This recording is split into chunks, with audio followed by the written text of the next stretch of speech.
सुर्खी उत्तर प्रदेश से है। बहुजन समाज पार्टी ने अगले साल होने वाले विधानसभा चुनाव के लिए अपने प्रचार अभियान की शुरुआत प्रबुद्ध वर्ग संवाद सुरक्षा सम्मान विचार गोष्ठी से की।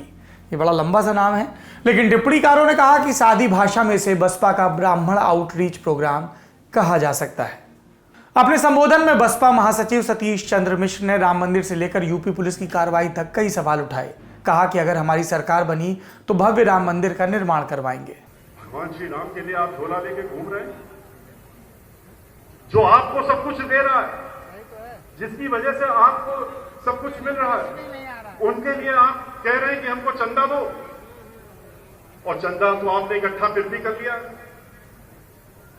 आप 20 हजार करोड़ रुपया खर्चा कर सकते हैं गुजरात में मूर्ति बनाने के लिए और जगह लाने के लिए। आप भगवान श्री राम लला का मंदिर नहीं बना सकते एक इज्जत के साथ? आपने उनको अभी भी वही बैठा रखा। 1 वर्ष हो गया, पूरा 1 वर्ष हो गया। 5 अगस्त को शायद एक ऐसा दिन था जिस दिन भूमि पूजन की गई थी।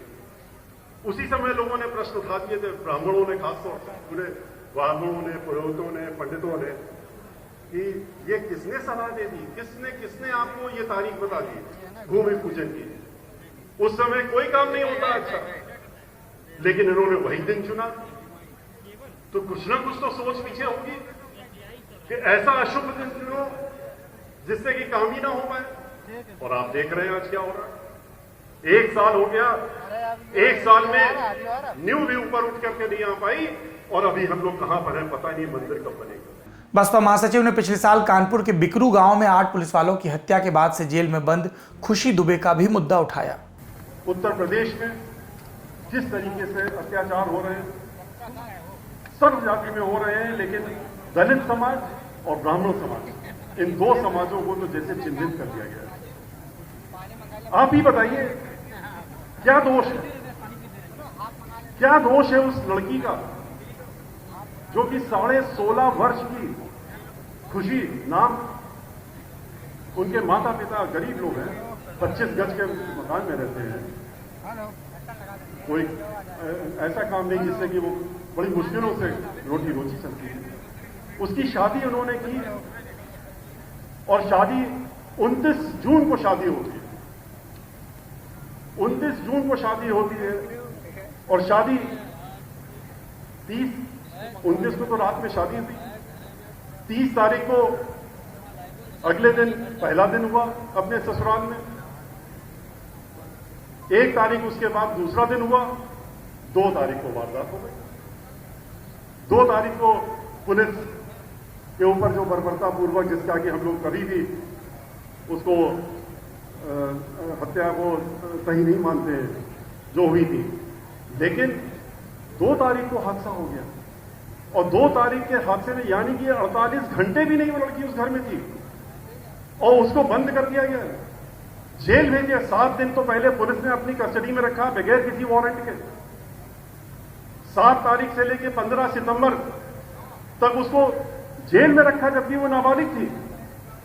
जब नाबालिग वाले के में उसको घोषणा की गई जांच के बाद कि ये तो नाबालिग है, तब आपने उसको रिमांड होम में भेज दिया। और रिमांड होम में भी कहां भेजा? आपने कानपुर के रहने वाले माता पिता, आप रिमांड होम में भेज रहे हैं बाराबंकी में।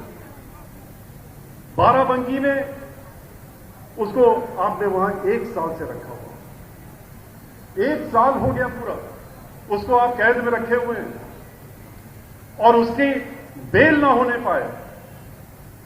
उसकी बेल ना हो, इसलिए आपने क्या किया? आप जानते थे कि नाबालिग है, 2 दिन पहले आई, इसको कैसे आप जेल में रख लेंगे?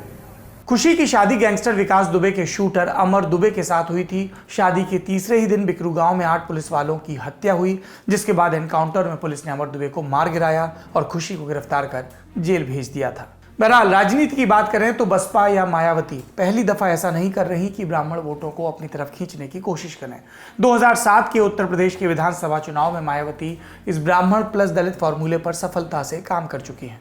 2007 में बीएसपी करीब 30.43% वोट शेयर और 206 सीटों के साथ स्पष्ट बहुमत के साथ सत्ता में आई थी। और इसमें राजनीतिक टिप्पणीकार कहते हैं कि ब्राह्मण वोटों के बसपा की तरफ शिफ्ट होने का और बसपा का बड़े पैमाने पर इस जाति समूह से आने वाले लोगों को टिकट देने का योगदान था। और यहीं से सोशल इंजीनियरिंग नाम के शब्द में भी कुछ नए इजाफे हुए थे।